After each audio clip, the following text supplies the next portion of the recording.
At 8:17 p.m., the parking lot outside the county courthouse was quiet, washed in sodium lights and the low hum of traffic drifting in from the highway. A patrol car rolled in slow, tires crunching gravel, and stopped beside a woman loading files into the trunk of a gray sedan. She was dressed plainly, hair pulled back, posture steady. Nothing about her suggested urgency. Nothing suggested danger. The officer stepped out already speaking. His voice carried authority before his badge did. He asked why she was there so late. He asked for identification. The questions were sharp, practiced, edged with suspicion that arrived before evidence. She answered calmly. She said she worked nearby. She said she was finishing a long day. She reached for her wallet when asked, then paused when he raised a hand. He circled her once, slow, deliberate, letting silence do the work. The camera on his chest blinked red. A phone across the lot lifted, unnoticed. The woman's keys rested on the bumper. Her hands were visible. Her eyes stayed leveled. He told her she matched a description. He did not say what description. He told her he could take her in for obstruction if she kept questioning him. His tone softened into something colder. He mentioned jail like it was a casual option, a lever he could pull without effort. He asked again where she worked, then smirked when she repeated herself. She did not raise her voice. She did not argue the law. She asked one question, politely, about the reason for detention. He leaned closer, filling her space, and told her not to play games. He said cooperation would make this easier. He said resistance would make it worse. The threat landed and lingered. Jail. A word with weight, spoken lightly by someone used to it landing hard. Around them, the night stayed indifferent. A bus sighed past the streetlight. Somewhere a door slammed. The officer's hand rested near his belt, not touching anything, just close enough. She nodded, slowly. She said she understood. She said she was happy to cooperate. She asked if she was free to leave. He laughed, short and sharp, and said not yet. He told her to place her hands on the car. For a moment, nothing moved. The red light blinked. The phone across the lot adjusted focus. The woman inhaled once, steadying. When she spoke again, her voice was measured, almost gentle. She asked for a supervisor. She said she would wait. The officer's expression changed. Not fear. Not anger. Something tighter. He told her supervisors were busy. He told her she was making this difficult. He reminded her of jail again, slower this time, as if savoring it. She said one more thing. She said she would like an attorney present. The words did not challenge him. They framed him. He waved them away and stepped closer, asserting control with proximity. What he did not see was the notification lighting up a phone. What he did not know was that the courthouse behind them housed offices still occupied, lights burning for reasons unrelated to him. What he did not suspect was that the woman's calm was not compliance, but preparation. The injustice was small enough to ignore, large enough to matter. A routine stop. A routine threat. A moment designed to end quietly. It did not. Across the lot, the phone steadied, framing badge and face, capturing tone, distance, timing. The woman remained still, the law moving invisibly around her like a shield not yet raised. The officer filled the silence with authority he believed unquestioned, rehearsed lines echoing from countless nights without consequence. This night listened differently. Every second stretched. Every choice recorded itself. The courthouse windows reflected them both. Two figures paused inside a system larger than either one. When the officer spoke again, the confidence thinned, just slightly, as if the air had changed. He could not feel it yet.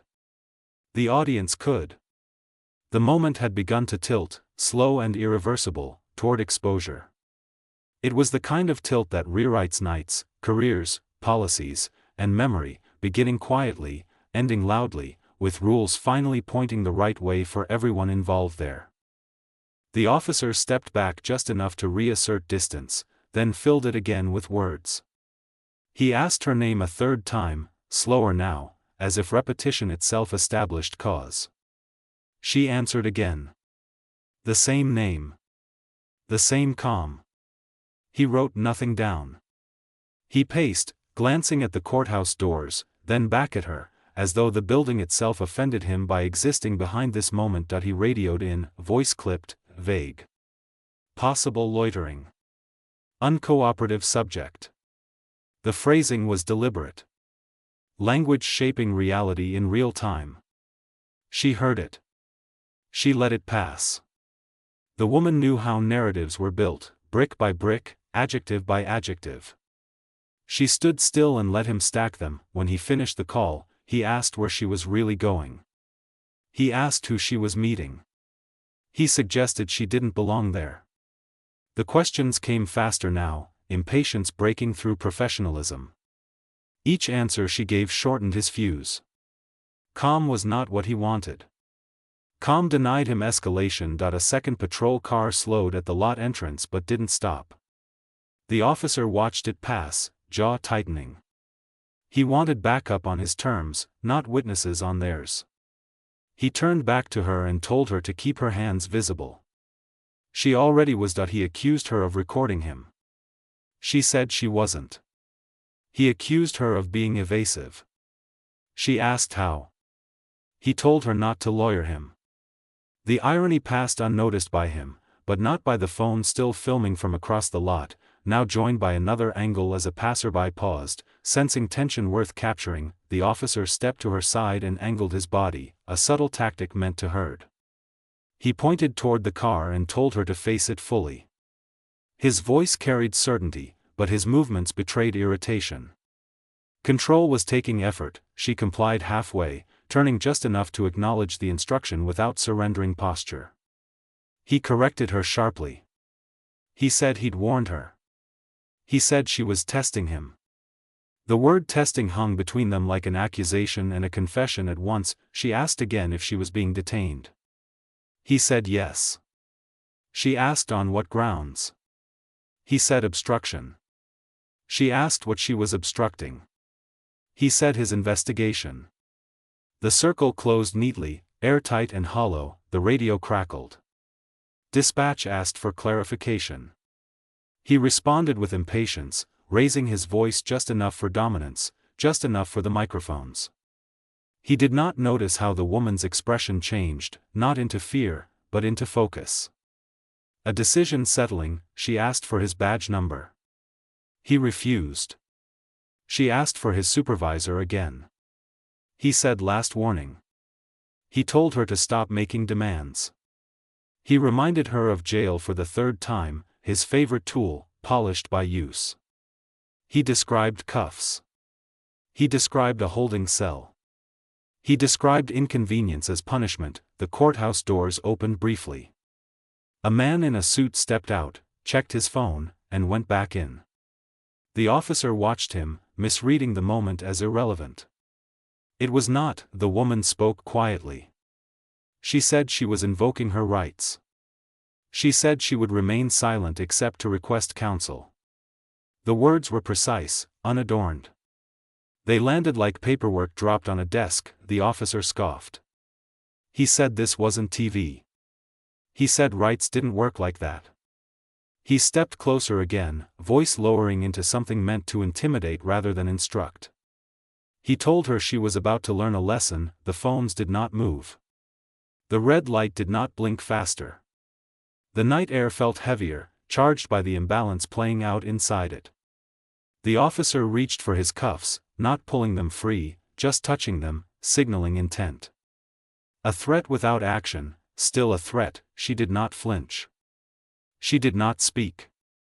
Silence, when chosen, became its own form of escalation. It denied him reaction. It denied him script. He filled it with authority again, repeating commands already followed, inventing defiance where none existed. He told her to turn fully. She did. He told her to spread her feet. She did. He told her to stop resisting. She was not, the contradiction sharpened. Words detached from reality, floating on badge and habit alone. Somewhere, a clock inside the courthouse ticked toward a meeting he did not know was scheduled. Somewhere else, a call was being placed that would not come through dispatch. The officer finally pulled the cuffs free, metal glinting under the lights. He hesitated, the briefest pause, sensing something he could not name. The woman's stillness unnerved him. The witnesses unnerved him. The building unnerved him. He cleared his throat and announced the arrest loudly, for the record, for the cameras, for himself. As he reached for her wrist, his radio chirped again, cutting across the moment. Dispatch told him to stand by.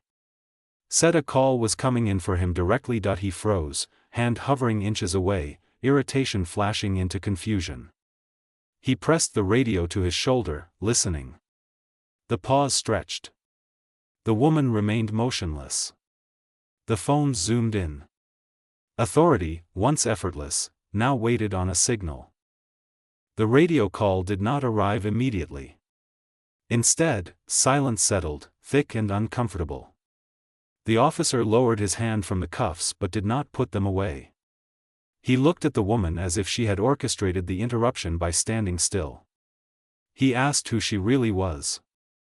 The question was no longer procedural. It was personal. She did not answer. Her gaze stayed forward, unfocused, as though the scene had become something she was watching rather than participating in. The officer interpreted the silence as defiance. He stepped into her space again, close enough that his shadow swallowed her outline against the car. He told her he could make this worse. He told her silence wouldn't save her. He told her judges hated people who didn't cooperate. Each statement leaned on authority he assumed was absolute, unquestioned, immune. He spoke as if the system were a single voice, and it sounded like his. The radio crackled again. Dispatch repeated the instruction to stand by. No explanation. No reassurance. The officer's jaw tightened. Waiting was not part of his script. Control depended on momentum, and momentum had stalled. He decided to take it back. He announced that she was under arrest for obstruction and loitering, stacking charges thin enough to see through but heavy enough to intimidate. He reached for her arm again, this time firmer, fingers closing just above the wrist. The contact was unnecessary. It was symbolic. Ownership asserted through touch. The woman reacted instantly, not with force, but with precision. She stated clearly that she did not consent to being touched and that she was not resisting. Her voice was steady, loud enough for microphones, controlled enough to sound practiced. The words mattered. They framed the moment. The officer ignored them. He twisted her wrist slightly, not enough to injure, enough to assert dominance. Pain as punctuation. He told her to stop resisting. The phrase contradicted reality, but reality had never been the point. The record was. A voice called out from across the lot. Someone asked if everything was okay.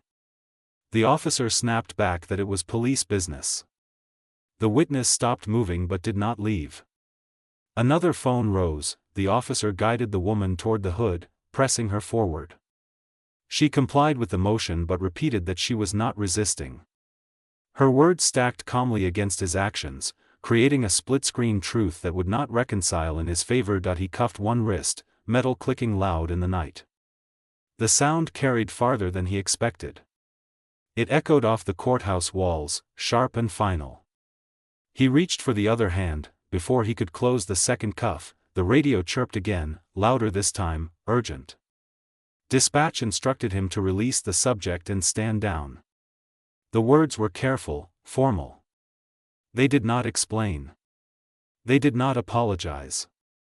They carried weight. The officer froze. He stared at the radio as if it had betrayed him. He asked for confirmation.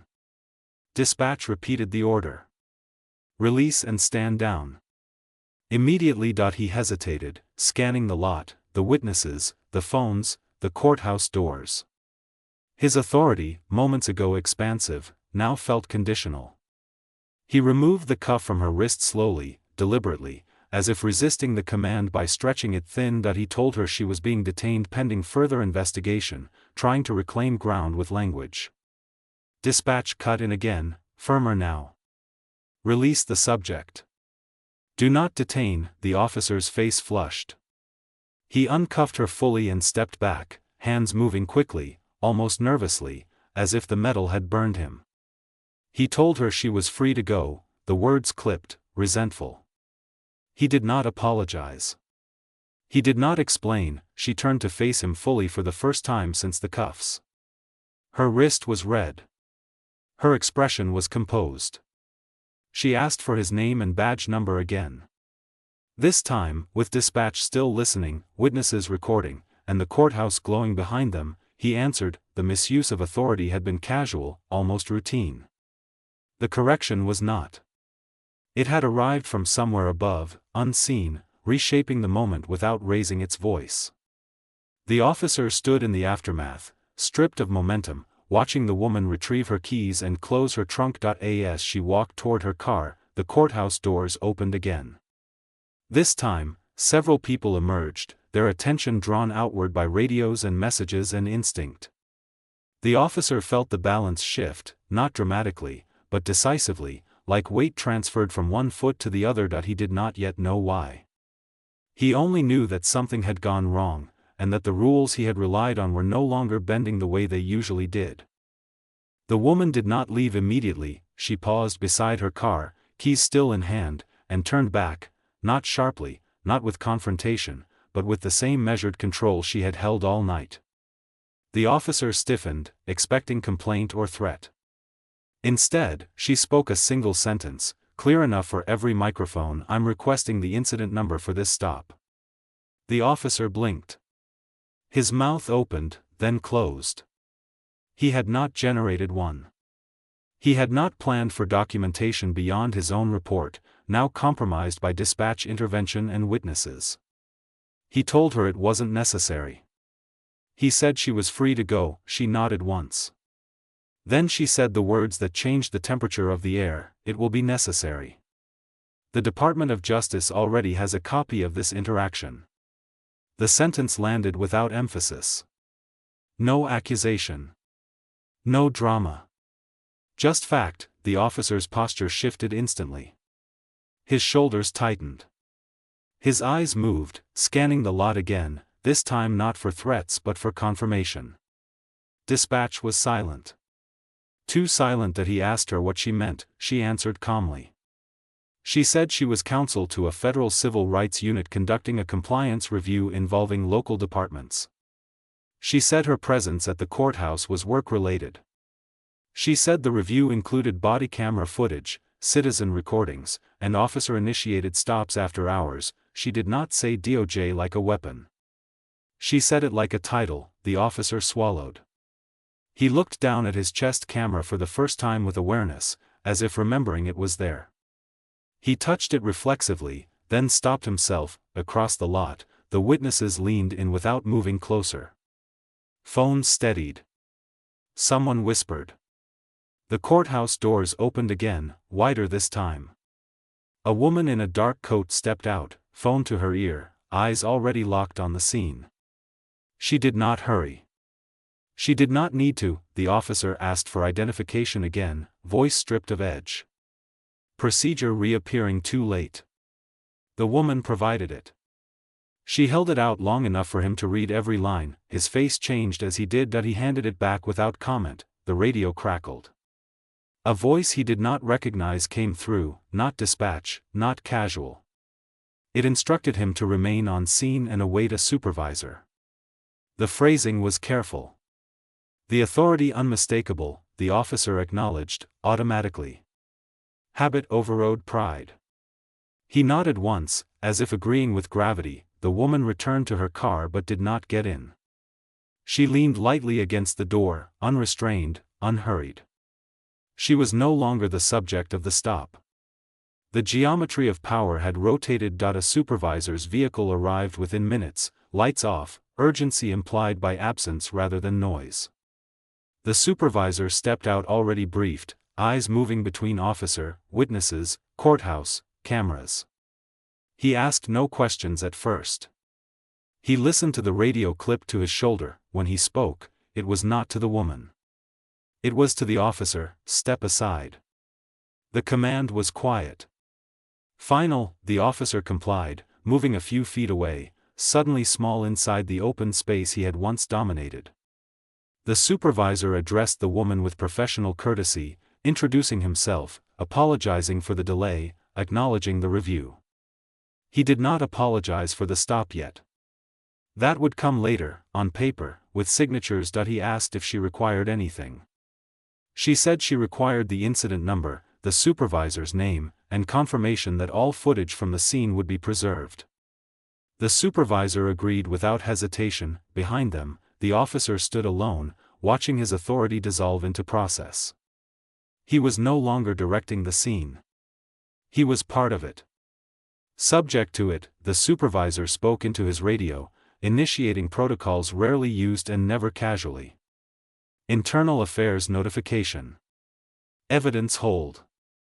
Witness contact.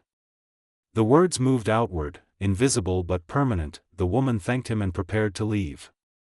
Before she did, she turned once more, addressing the officer directly for the first time since the reveal. She told him calmly that threats of jail without cause were not tactics. They were violations. She told him that compliance reviews existed because routine moments like this were rarely isolated. She did not raise her voice. She did not insult him, she simply stated what would happen next. Then she left. The officer remained standing under the lights, the lot quieter now, witnesses dispersing, phones lowering. The courthouse loomed behind him, no longer a backdrop but a reminder. His radio chirped again with instructions that did not ask for his input. The power reversal had not been explosive. It had been administrative, procedural, devastating in its calm. No shouting. No spectacle. Just authority meeting accountability and losing the argument. Somewhere, servers began copying footage. Somewhere else, reports were opened with his name already attached. The night resumed its normal sounds, traffic humming, doors closing, lights dimming. The officer stared at the empty space where the woman had stood, realizing too late that the moment he thought routine had already been archived, categorized, and forwarded, long before he had finished asserting control. The consequences did not arrive with sirens or headlines. They arrived quietly, the way systems move when they are certain of their footing. By morning, the officer was instructed to report to headquarters instead of patrol. No explanation beyond a calendar invite marked mandatory. His body camera had already been flagged, its footage locked from deletion, duplication logged, access restricted. The citizen videos followed, pulled from cloud backups he did not know existed, time-stamped, synchronized, aligned against his report before it was written. When he sat down to write that report, the language felt unfamiliar. Every sentence he typed seemed to argue with the footage he had not yet been allowed to view. He revised. He softened. He removed the word uncooperative. He hesitated over obstruction. He left blanks where confidence used to be. By the time he submitted it, it no longer read like authority. It read like defense. Internal Affairs opened the file within 48 hours. Not as a complaint, but as a referral. The distinction mattered. Complaints could be argued. Referrals arrived with context, attachments, and federal interest already expressed. The supervisor who had stepped in that night was interviewed first. Then dispatch. Then the witnesses. Each statement aligned with the others in tone if not in phrasing. Calm woman. Escalating officer. Repeated threats of jail. No clear cause. Commands issued after compliance. Words spoken that did not match actions taken. The officer was interviewed last. He was advised of his rights. The irony was not lost on anyone in the room. He was told the interview was voluntary, then told failure to cooperate would be noted. He answered carefully, choosing phrases that had served him well before. Split-second decisions. Officer safety. Totality of circumstances. The investigators listened without interruption. When they played the footage back to him, they did not pause it. They did not annotate. They let it run. He watched himself threaten jail 3 times. He watched himself say, "Stop resisting," while the woman stood still. He watched his hand rest on his cuffs while his voice described non-compliance that did not exist. He watched dispatch tell him to stand down, and his hesitation afterward. No one spoke when the video ended. The findings were drafted in measured language. Policy violations. Procedural failures. Unjustified detention. Improper threat of arrest. The words were clinical, but their weight was not. The officer was placed on administrative leave pending review. His badge and weapon were logged and stored. The patrol car assigned to him was reassigned without ceremony. On the schedule board, his name was replaced by a blank space. Local command was notified. Then city legal. Then the mayor's office. Each office received the same packet, the same footage, the same summary. The phrase, "potential civil rights exposure," appeared more than once. The Department of Justice did not announce anything publicly. It didn't need to. Its involvement was already felt. Within the department, training officers were briefed. A quiet memo circulated reminding patrol units of detention standards, articulation requirements, and the prohibition against arrest threats without cause. The memo cited a recent incident, without names. The officer heard about it from a colleague who avoided eye contact. He checked social media that night and found clips he did not know had been posted. His face blurred in some, clear in others. Comment sections filled with timestamps, slowed footage, side-by-side comparisons. Calm voice versus raised one. Still hands versus reaching ones. The narrative formed itself. News outlets picked it up 2 days later, careful in tone, precise in wording. Bodycam review raises questions about improper detention. The article mentioned DOJ oversight. That was enough. The officers' union issued a statement supporting due process. It did not defend his actions. That absence spoke louder than language. At the disciplinary hearing, the room was small. No cameras.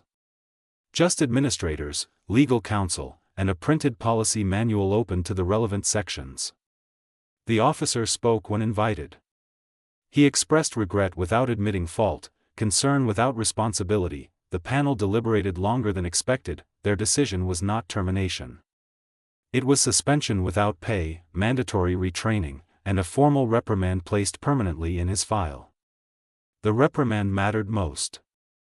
It followed him into every future review, every promotion board, every lateral transfer request. The woman did not attend the hearing. She did not need to. Her presence was already embedded in the process. Civil litigation followed, structured and quiet. The city settled before trial. No admission of wrongdoing. Mandatory policy updates attached to the agreement.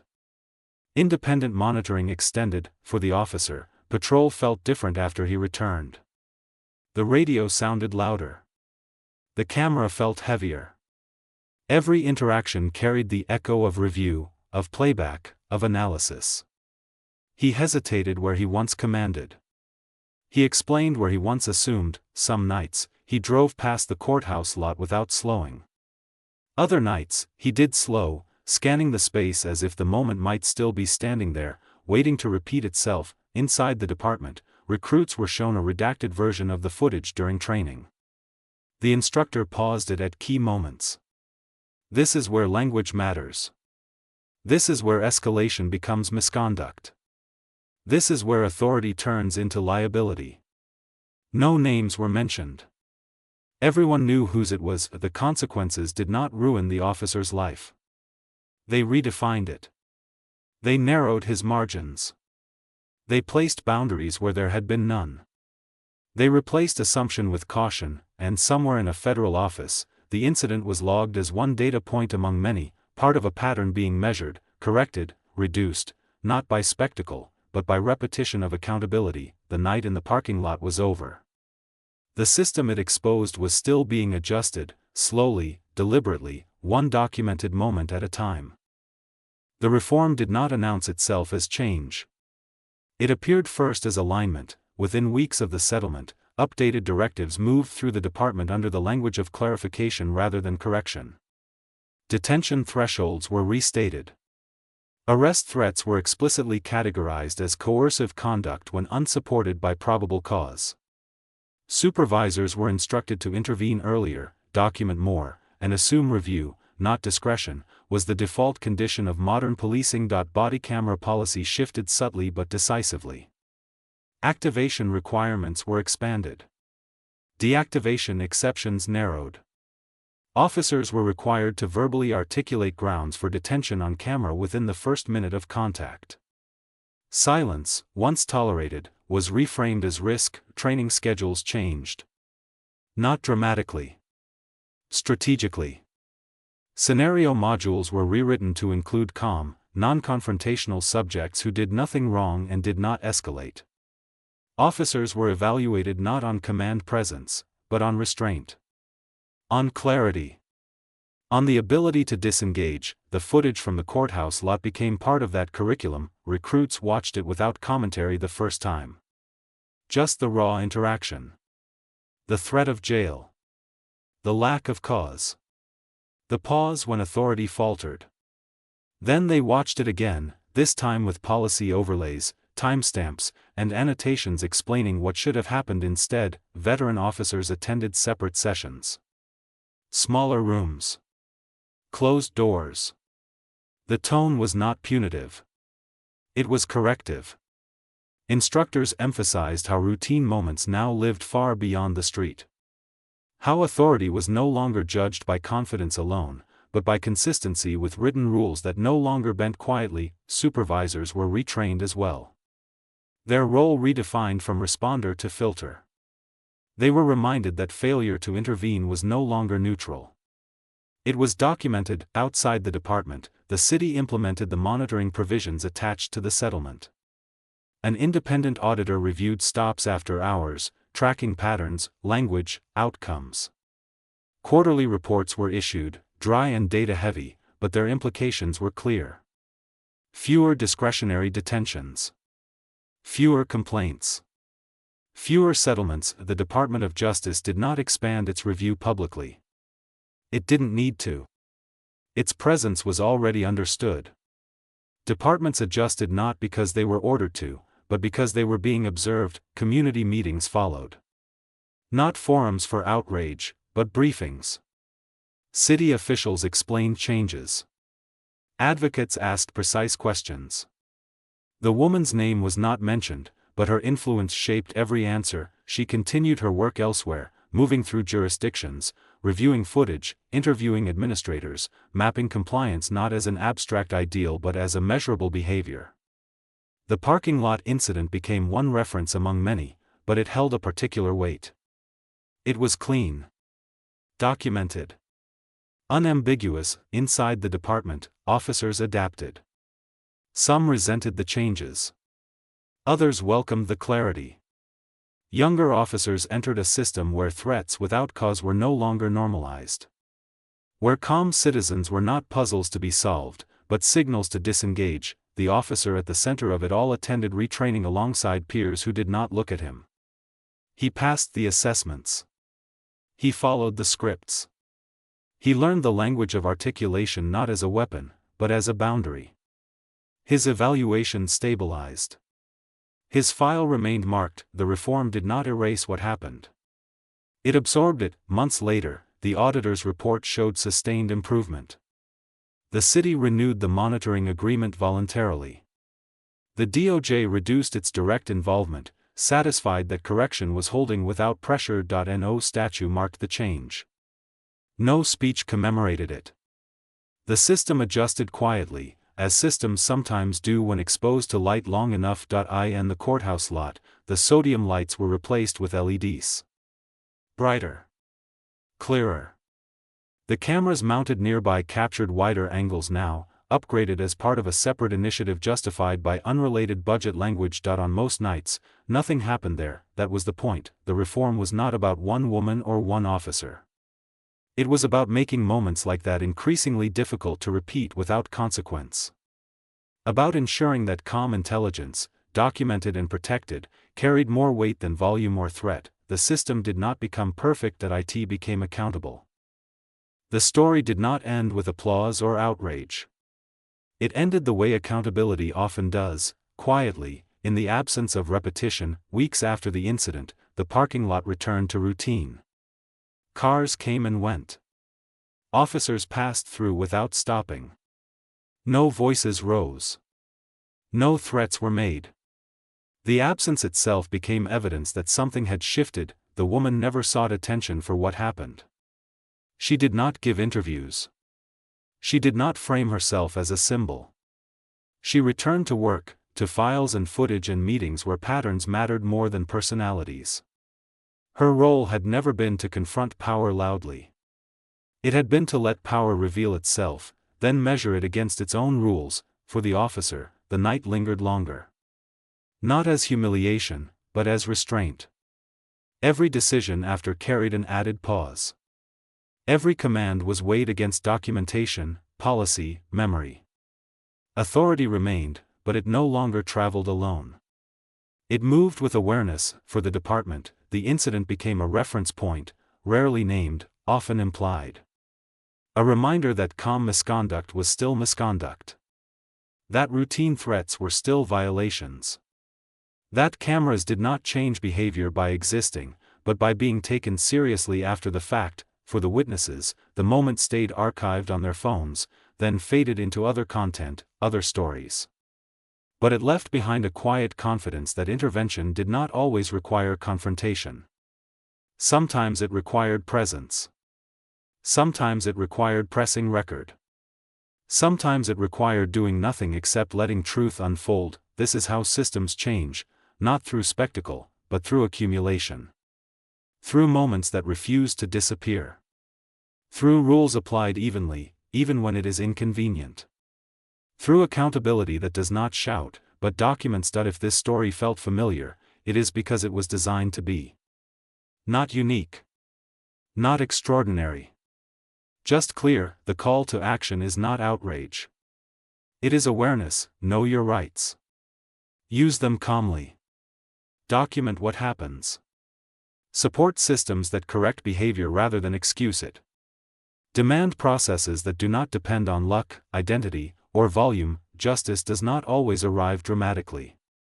Often, it arrives as a memo, a policy revision, a training module, a line added to a manual that changes thousands of future interactions no one will ever see. That is not a weak ending, that is the strongest one. Because when accountability works, the story does not need to be told again.